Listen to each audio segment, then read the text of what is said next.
3, verse 10 to verse 17. We are following up na mafundisho ya systematic God. Tunapoangalia katika mpangilio wa Mungu, then tunaweza kutazama na kuangalia ya kwamba right from salvation, mwanzo tu katika wokovu. Wokovu ni mwanzo wa mpangilio wa Mungu. Bwana asifiwe. Wokovu ni mwanzo wa mpangilio wa Mungu. So mtu anaingia katika mpangilio wa Mungu kupitia kwa wokovu. Kabla mtu hajaokoka, hayuko katika mpangilio ya Mungu. Japo Mungu anamjua, japo Mungu anamfahamu, lakini hawezi kuwa katika mpangilio ya Mungu. And then wakati mtu anapoingia katika mpangilio ya Mungu, the most important thing in the heart of God is God wants to build a relationship. Bwana asifiwe. God wants to build a relationship. Anakuokoa ili ajenge uhusiano na wewe. Amen. Na kwa sababu Mungu anavali uhusiano yake na mwanadamu, anavali hiyo uhusiano kati yako na yeye. So kukuokoa ni mwanzo wa uhusiano wako na Mungu. So kitu kubwa ndani ya moyo wa Mungu ni aweze kujenga uhusiano na wewe. He wants to build a relationship with you. Praise the Lord. Ukiangalia watu wote katika Biblia, they had a relationship with God. And God is looking for a perfect relationship between you and him. Bwana sifiwe. Unapoona Adam, Biblia inasema ya kwamba kuna wakati Mungu angekuja chini na kuwa na ushirika na Adam. Bwana sifiwe. Because Mungu ana value relationship. Ana value uhusiano.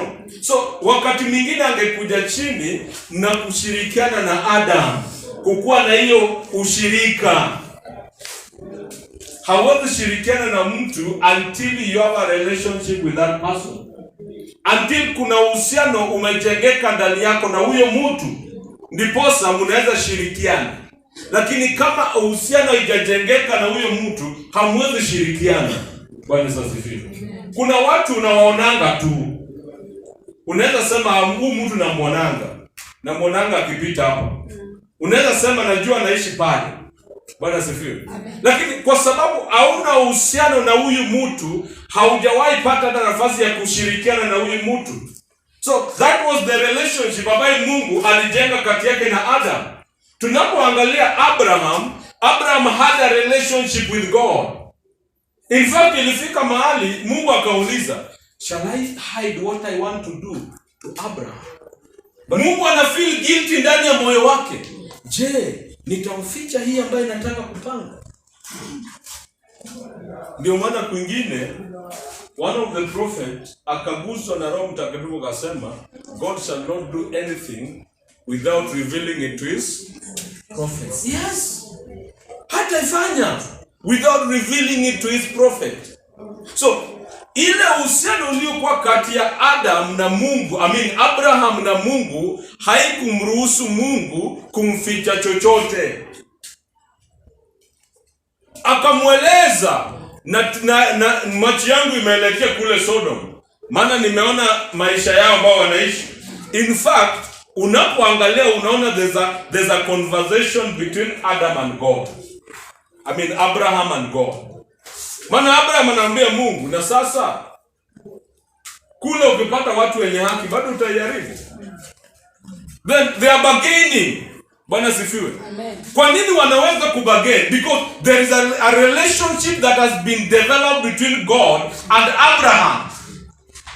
Kuna uhusiano tayari umejengeka kati ya Abraham na Mungu. Kuna Lord, kuna watumishi wa Abraham wako, lakini God has developed a relationship between himself and Abraham. Ukiendelea kusoma Biblia utapata uhusiano ulioko kati ya Mungu na Moses. Bwana sasa. Mpaka wakina Miriam na Harun wanasema kwani huyu Mungu anaongea tu na Moses peke yake? Kwani sisi hawezi ongea na sisi? Kila wakati ni Moses. Hawezi ongea na sisi? Hata sisi pia ni watumishi wa Mungu. Bwana sasa. Maana walikorogeka kule ndani. Kasema hata sisi pia ni watumishi wa Mungu. Nafikiria hii discussion ilitoka kwa Miriam. Miriam akachocha Harun. Harun akaingia kwa hiyo mitego. Wakaanza kuchocheana. Lakini Mungu akamwambia msikizeni. Kwa watu wote nitaongea kupitia kwa njia mingi. But for my servant Moses, I will speak to him directly, one-on-one. Because I have built a relationship with him. Praise the Lord. God is happy when a relationship exists between you and him. That is what God is looking for. God is looking for a relationship between you and him. In fact, that is the reason why God is saving you. Mungu anakuokoa ili uwe na uhusiano na yeye. Hakuna sababu nyingine. God has everything. Bwana sifiwe. There's nothing he's looking for from you. There's nothing you can give to God. He has everything, including yourself. Praise the Lord. What God is looking for is just a relationship between you and him. And God is looking for a perfect relationship which will develop as you grow together. Anasema ya kwamba I have found David a man after my own heart. He's not just a servant, he's a man after my own heart. But remember, before God establishing David, there was Saul. Kulikuwa na King Saul, Bwana sifiwe. Lakini kuna wakati Mungu anatestify anasema I regret why I established Saul as a king. Kumbe God can regret because of me. I don't know why I established him. I am so much grieved because I have no relationship with him. He's living his own life. Even though I established him, there's no difference between after I established him and before I established him. Hakuna tofauti. Vile alivyokuwa anaishi pale nyuma, ndivyo bado anaishi hata baada ya kumchagua. Kumbe Saul hakuelewa moyo wa Mungu. Saul hakuelewa moyo wa Mungu. Nasi kama hatutafahamu moyo wa Mungu, we can be rejected by God. Because Mungu akasema, sijui kwa nini nilimsimamisha huyu Saul. Najuta. I am so much disturbed in my heart. Why I established Saul? In fact, Samuel aliendelea kuombea Saul. Bwana sifiwe. Samuel aliendelea kuombea Saul. Naomba Mungu, naomba badilike, naomba umpe rehema. Mungu akamwambia ondoka. Bwana sifiwe. Mungu akamwambia ondoka, wacha na hiyo mchezo unafanya. Because ukiendelea hivi hata kumbe wewe uko na shida. Because you don't understand my heart, you as well. Haujui ya kwamba nimemkataa huyu mtu. Mungu akamwambia Samuel, wachana na huyo, nimemkataa. Because there is no relationship that exists between me and him. Saul did not understand the heart of God. Hakuelewa moyo wa Mungu. Tunapookoka, kama vile ndugu wetu ambao amesema, tunaweza okoka leo na tuondoke tuende mbinguni. Bwana sifiwe. Because honestly, baada ya kuokoka, we don't belong to this one. Baada ya kuokoka, we don't belong to this one. Then we are supposed to leave. Instead unaokoka saa hii unaondoka unaenda nyumbani. Because hapa sasa si kwako. Lakini Baada ya kuokoka, there's something that God wants to do with your life. Amen. Kuna kitu ambayo Mungu anataka kufanya. Wokovu sio mwisho, wokovu ni mwanzo. Anataka kuanza kazi na wewe. Anataka kuanza kazi ndani yako. Na ndio maana anataka uhusiano kati yako na yeye. Anataka aweze kupata uhusiano kati yako na wewe. Na kama vile kila aina ya uhusiano, kuna mwanzo na kuna safari ya uhusiano. Bwana asifiwe. Yesu alikaa na wanafunzi wake kwa kipindi. Akiwaongoza mambo mengi, akiwaelekeza mambo mengi. Siku moja akaambia wanafunzi wake, siwaiti tena watumishi. Bwana asifiwe. I do not call you servants again, but I'm calling you friends. Nawaita marafiki, siwaiti watumishi tena. Ninawaita marafiki, maana uhusiano umejengwa kati yangu na nyinyi. Because a servant does not know what the master is doing, but a friend knows. Bwana asifiwe. That is what God wants to develop with you. Mungu anataka ajenge uhusiano na wewe.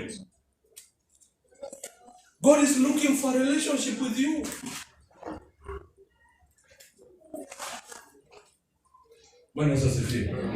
There's nothing else that God is looking for from you. But God is looking for that relationship where you can relate with God one-on-one. Where you can associate with God one-on-one. You know the heart of God, and you can live with the heart of God. The man of the book of Daniel says, many will do wickedly against the covenant, but those who know their God. Praise the Lord.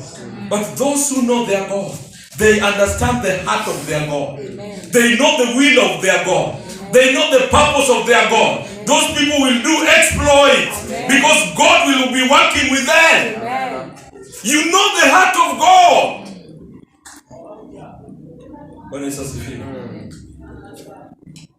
You understand the heart of God.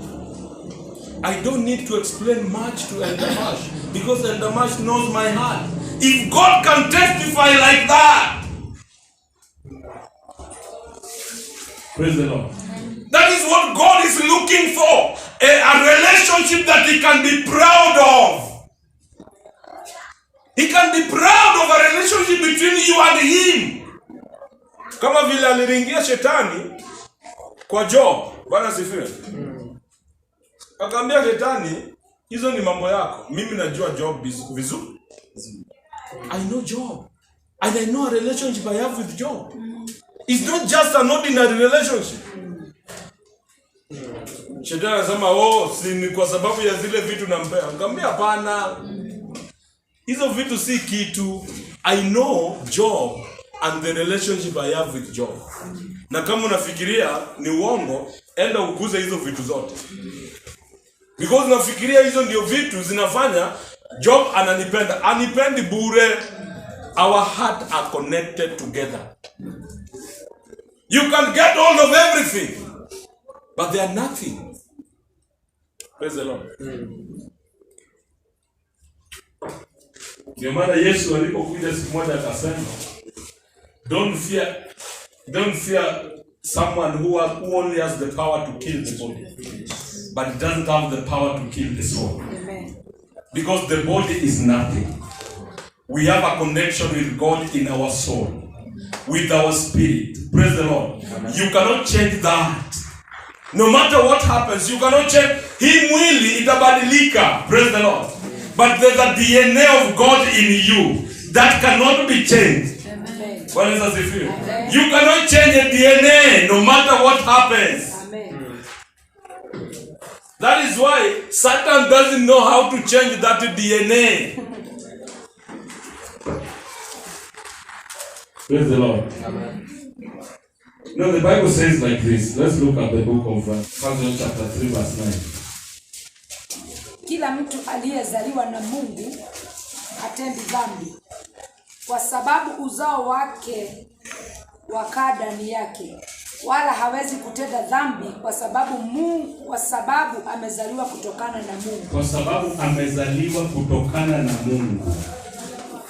Kumbe God gives birth. Bwana sifiwe. Kumbe Mungu anazaa. Hallelujah. The Bible says whoever has been born of God does not sin. Hata akitaka hawezi. Because the seed of God remains in him.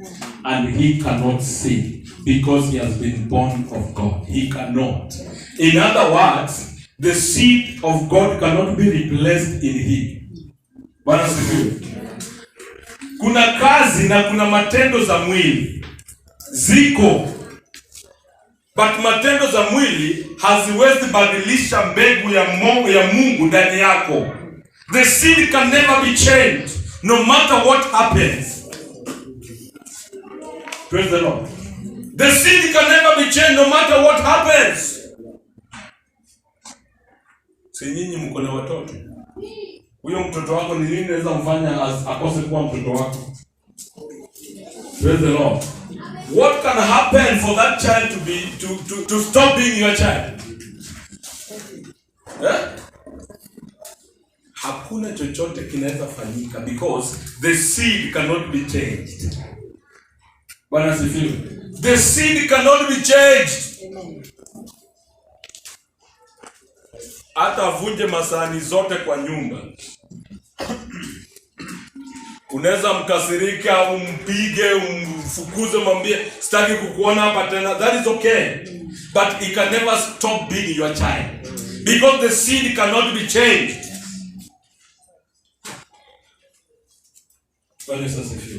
The seed can never be changed. And listen to me. When a child is born, a parent has a vision with that child. Bwana sifiwe. Mzazi ako na mpango na huyo mtoto. Ako na matumaini na huyo mtoto. Kama wewe ni mzazi na hauna matumaini, hauna mpango na mtoto wako, you are very miserable. Bwana sifiwe. Lazima kuna mpango ulio nayo na watoto wako. Lazima kuna ile mwelekeo ambayo unataka watoto wako wakaishi. Maana wewe ni mzazi. Bwana sifiwe. Kwa nini unampeleka shule? Praise the Lord. Kwa nini unampeleka shule? Na sio tu shule, you are choosing the best school. Bwana sifiwe. Because you want a better future ya huyu mtoto. Uko na mpangilio na maisha ya huyu mtoto. Uko na mtazamo na maisha ya huyu mtoto. Kuna kitu unataka ikatimike katika maisha ya huyu mtoto. Kuna mtazamo na mwelekeo ulio nayo na huyu mtoto. That is why unashughulika na huyu mtoto. That is why unang'ang'ana na huyu mtoto. Mara mingi maisha yao hayakupendezi. Maisha yao yanaenda hivi na hivi, lakini you don't give up. Because there's what you want out of this child. Praise the Lord. Kuna kitu uko na mpangilio na huyu mtoto. If you, just a man, you have a plan with your child, what about God? Bwana sifiwe. What about God? Do you think God doesn't have a plan? Bwana sifiwe. Unafikiri Mungu hana mpango? Wakati alikuokoa, do you think he doesn't have a plan? Unafikiria Mungu alikuzaa tu bure? Hata wewe, huyo mtoto wako hujamzaa tu bure. Umemzaa, unang'ang'ana na yeye, kuna maisha unataka aishi. Kuna mtazamo lazima yakamilike katika maisha ya mtoto. But you are just a man. What about God? What about when God is giving birth? Does he give birth just for the sake of it? Mungu ako na mtazamo na mtoto wake bwana. Mungu ako na mpangilio na mtoto wake. Kila mtoto aliyezaliwa na Mungu, Mungu ako na mpango na yeye. Do Do you know what God wants out of you? Do you know what God gave you back for? Bwana sifiwe. Mimi niko na mtazamo na watoto wangu. I have a plan with my children. I have a vision with my family. Bwana sifiwe. After nikiondoka, I want to make sure that the vision I have for my family will be fulfilled. The vision that I have for my family, I have to make sure it will not just die like that. It is the same way with God. There is what God wants out of you. There's a vision that God has placed because of you. God wants to accomplish something with you. You are not just here for the sake of it. Kuna wengine wanaingia tu pale kwa ile mlango na wanaondoka. But one thing you don't know, there are many churches around Nairobi. Why are you not going there? Bwana sifiwe. Why is God bringing you here? Kwa nini Mungu aliniokoa? That is what you need to understand. Kwa nini Mungu amekupatia kitu fulani? You know, God is not confused like you are confused. Bwana sifiwe. God is not confused like you are confused. Ikiwa Mungu amekupatia kitu, there's something that God wants to create with you. Kuna kitu Mungu anakusudia na hii. It is not just a show. Bwana sifiwe.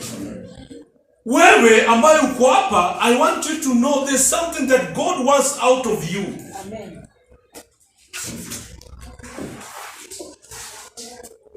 And if there's anything that God is very much careful of, is the continuity of his heart.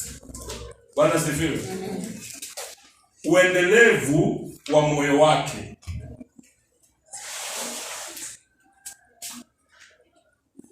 Can his heart be continued? Or are you going to die with his heart?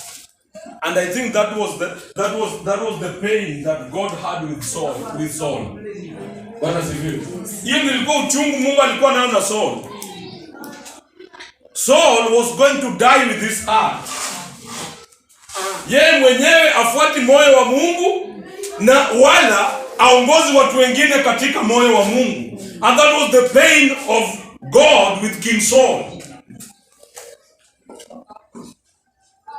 You just want to have it for yourself. So what? Because if I live here, there's nobody that can do this ministry. Then I am the biggest failure. Can you understand the heart of God? Today, we read the book of 2 Timothy chapter 3. And Timothy is talking about, Paul is talking to Timothy. Like kuna kitu ambaye Paul anaambia Timothy. Let's look at that scripture as we wind up our time. 2 Timothy chapter 3. Read verse 10. Bali wewe umeyafuata mafundisho yangu. Bali wewe umeyafuata. Carefully, Kizungu inasema you have carefully followed. You have carefully followed my doctrine. You have carefully followed my manner of life. Well, you know, Apostle Paul, he has the hope of the future because he can see somebody behind him. In fact, ukisoma kule mbele, utapata mahali anasema wakati wangu wa kuondolewa umefika. My time has reached. Kwa nini anaambia Timothy? Kwa nini anaambia Timothy? Because Timothy has to continue with the heart that God has placed in Paul. Paul invested in Timothy for the future of the gospel. Paul invested in Timothy for the future of the heart of God. Ndio maana anasema, you followed my manner of life. Praise the Lord.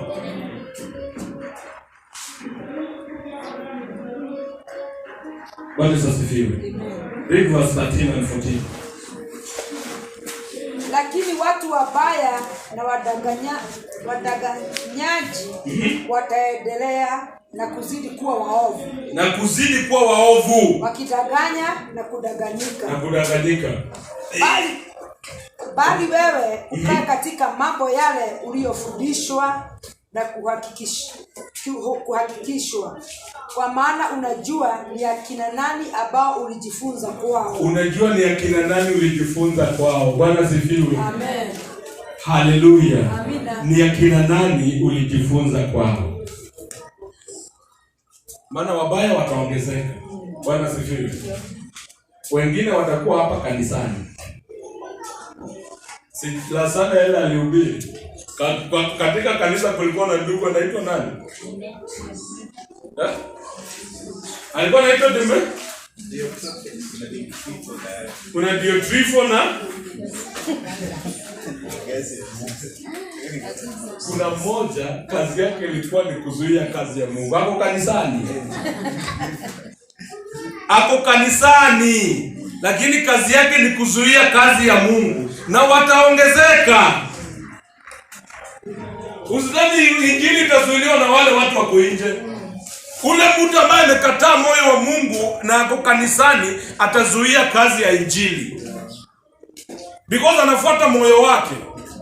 Lakini Apostle Paul anasema, lakini wewe uendelee katika ile huduma uliyopokea, ukijua ni wakina nani ulijifunza kwao. Ndio na sana nikawaambia, in the things of God there is a spiritual connection. Bwana sifiwe. There's a spiritual, the heart of the servant of God is passed. Yani inasambazwa. The heart of the servant of God inasambazwa kwa mwingine na kwa mwingine na kwa mwingine. Kuna wakati wakina Peter walikuwa mahali wakahudumu, wakaongea maneno magumu, na watu wakaanza kujiuliza, na watu tunajua hawajasoma. Na watu hawajasoma wananenaje hizi maneno? Lakini walipoendelea kuchunguza, Biblia inasema wakagundua kwamba walikuwa na nani? Kumbe walikuwa na Yesu. Because they were together. The life of Jesus can be seen in them. The heart of Jesus was passed from Jesus to them. So if you look at them, you can see the life of Jesus. Because walipiga mahesabu, wakaangalia watu wakashindwa. Hao watu tunawajua hata masomo hawana. Hii maisha wanaishi imetokana na, wakafanya uchunguzi na upelelezi. Biblia inasema wakakuja kugundua hao watu walikuwa na Yesu. Then tashwishi yao ikaisha. Kama walikuwa na Yesu, now we understand. Because they know the life that Jesus lived. Ndio maana Apostle Paul anasema, you know from whom you've learned them. Unajua umeyasoma kutoka kwa nani? Na juzi mchungaji alisema kitu hapa ya muhimu sana. Don't just follow anybody because he's calling himself a servant of God. The reason why there are many churches in Kenya is because of the spirit of rebellion. It's because there's a spirit of rebellion. If I rebel from here, I will go and establish a church somewhere. Remember, I will preach the gospel, but inside me there is a spirit of rebellion. That spirit will be passed from me to another person, and that person will also pass that spirit to another person. Will also pass that spirit to another person. The way I broke from here and I went to open another church, somebody will break from my ministry and will go to open another church. And somebody will break from that person's ministry. And that is why there are many churches in Kenya.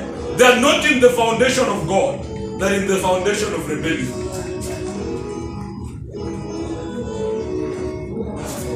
But that is not the heart of God.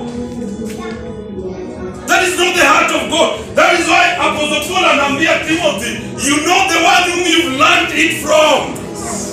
You know what you've learned from me. You know me very well. You can give testimony about me. Praise the Lord. Amen. That is why you must be very careful whom you are following. Endelea na ile kazi. Endelea na ile kazi ambayo Mungu ameweka ndani yako, ukijua ni nani umejifunza kwake. Praise the Lord. God is concerned with you and your development. That is why there are three important things in the heart of God. What does it feel? The first one, Ephesians 4:12. Epafra aliye mtu wa kwenu, mtumwa wa Yesu Kristo, awasalimu akifanya bidii siku zote kwa ajili yenu katika maombi yake, ili kwamba msimame wakamilifu na kudhibitika sana katika mapenzi yote ya Mungu. Epafra anaomba, na kitu ambacho anaombea ni kwamba these people to be complete. Bwana sifiwe. Hiyo ndio ombi lake, that these people to be complete, wakakamilishwe na kukamilika katika kazi ya Mungu. That's the heart of God, and that is why God has established his servants. Bwana sifiwe.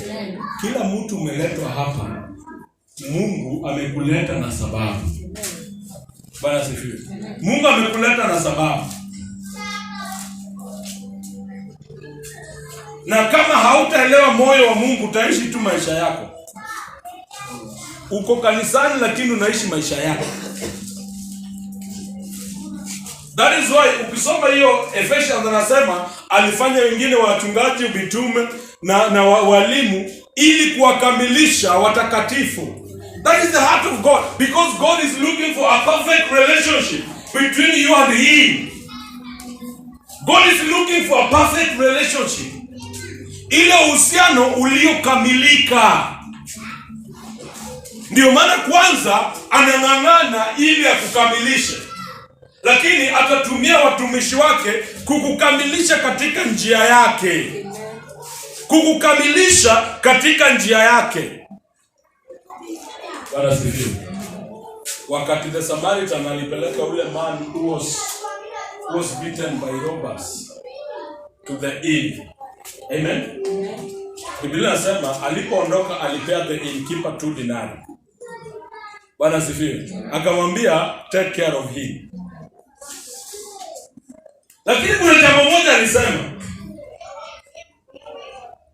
and if you use more when I come, I will pay you back. Alimpea 2 dinari na akamwambia if you use more. Nilipokuwa nasoma hiyo scripture nikaielewa. These 2 dinaries are the gifts of the Holy Spirit that you will use to serve the people of God. But anasema ya kwamba if you use more, then as a servant of God, sometimes you'll have to go to an extra mile to serve a servant of God or to serve the people of God. Bwana sifiwe. Sometimes you'll have to use your own money. Bwana sifiwe. Saa zingine wewe ni mchungaji, mshirika amekwama, amekupigia simu, utafanya nini?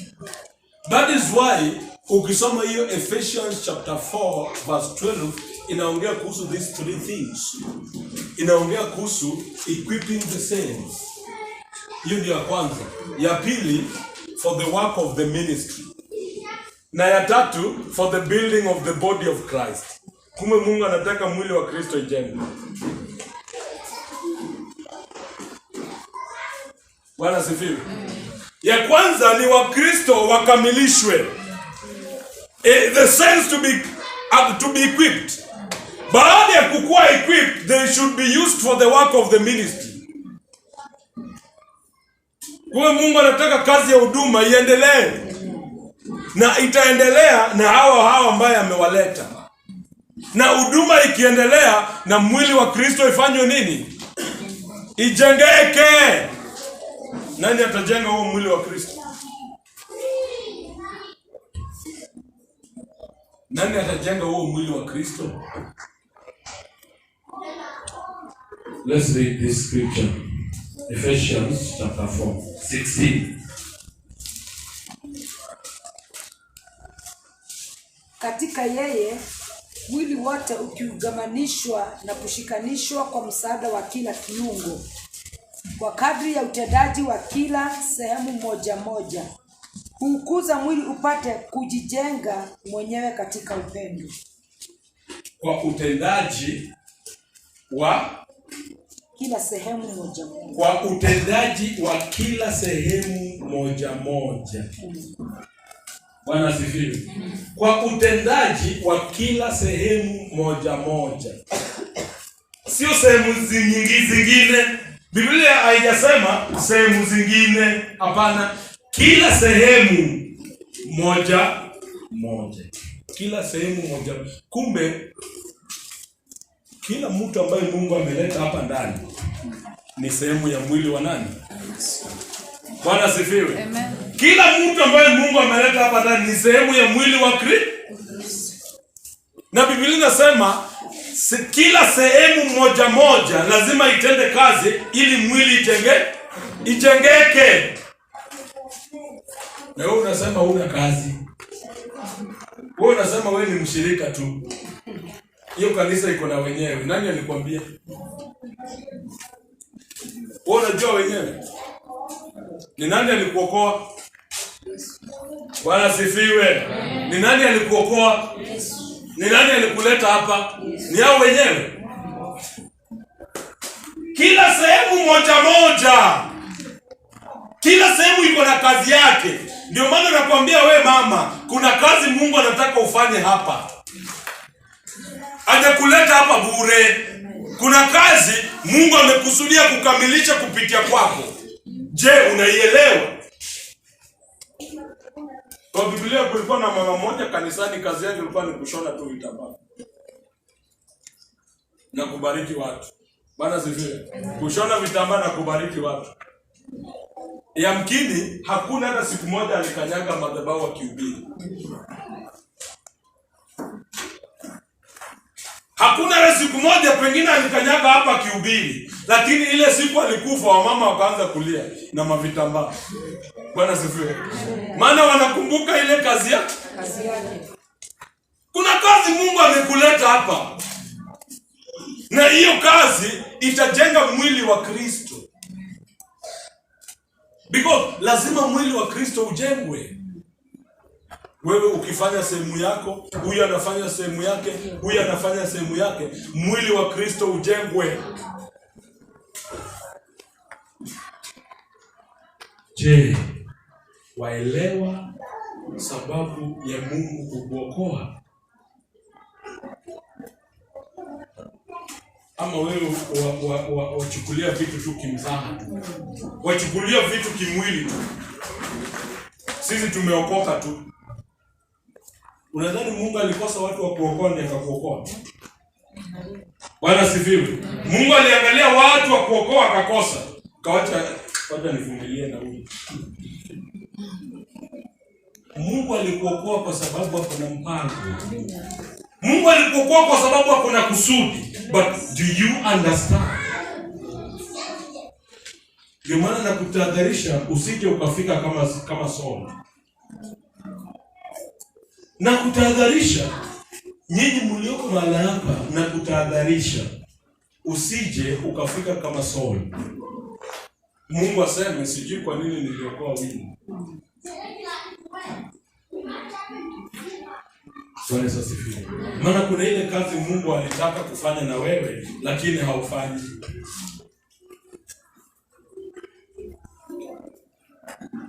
Na nyinyi watumishi ambaye Mungu amewapatia neema ya kutumika, elewa ya kwamba kuna kitu Mungu anakusudia na maisha yako. Hata katika hiyo huduma ambayo unahudumia, elewa ya kwamba kuna kusudi ya Mungu katika maisha yako. And one of the reasons is to build the body of Christ. Bwana asifiwe. Sababu kubwa ni kujenga mwili wa nani? Wa Kristo. So that the body of Christ may be complete. Bwana asifiwe. Ili mwili wa Kristo ikakamilike. Let us build the body of Christ so that the body of Christ may be complete. Kila sehemu ikifanya sehemu yake. Maana hiyo ndio kusudi na mapenzi ya Mungu. Ndio Mungu anatupa nafasi nyingine tena.